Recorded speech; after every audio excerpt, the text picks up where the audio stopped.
promenade en mer. Un jour que nous étions au bout des estacades, à regarder les flots se briser par saccades, une chaloupe, avec des étrangers à bord, apparut tout à coup, prête à sortir du port. Ils étaient pleins d'entrain, jeunes gens, jeunes filles, qui, s'abritant un peu du vent dans leurs mantilles, s'amusaient à laisser pendre leurs mains dans l'eau.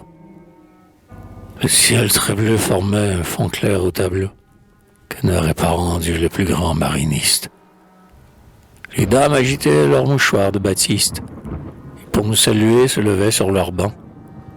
Comme des violons, les cordes des haubans frémissaient et chantaient sous l'archet de la brise. Le guidon ondoyait, le phoque de toile grise montait et s'abaissait comme un sein oppressé. Deux marins, dans la barque, en tricot bleu foncé, tenaient le gouvernail et faisaient les manœuvres. Les cordages glissaient ainsi que des couleuvres, dans leurs gros doigts durcis comme des doigts d'airain. Et tous les passagers reprenaient le refrain d'un ancien air flamand qu'on chante sur la côte. Sous des parasols blancs, entassés côte à côte, ils riaient aux éclats, feignant d'avoir grand-peur d'un steamer qui virait, panaché de vapeur. Puis, en signe d'adieu, nous lançaient au passage quelques fleurs des bouquets parant chaque corsage, tandis que les marins manœuvraient à l'avant.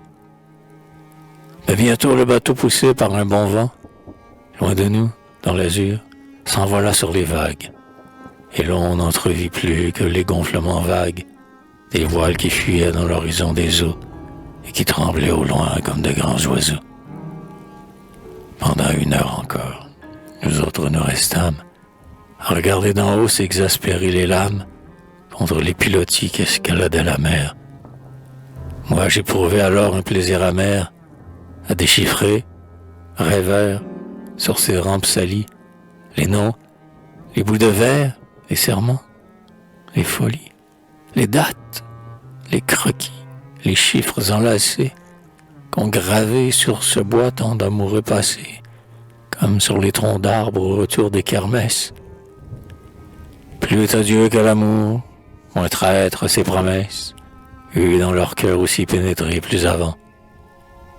Pourtant le soir tombait dans le ciel mouvant, sur les nuages clairs que la brise balaye, rouge, le grand soleil saignait comme une plaie.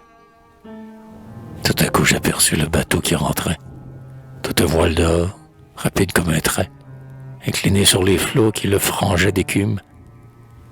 Et dans l'horizon vague où la nuit et la brume éteignaient le soleil sous leur double éteignoir, cette barque semblait un catafalque noir, qu'entourait, en perçant les premières ténèbres, quelques astres pareils à des cierges funèbres.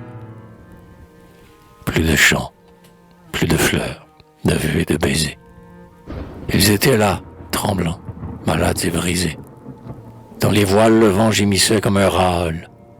On eût dit des noyés, tant chacun était pâle. Et les derniers rayons du soleil s'affaissant mettaient sur leur pâleur comme un filet de sang. Les voyant abattus, la mine défaite, eux qui tantôt semblaient partir pour une fête, je songeais. C'est ainsi du voyage d'amour.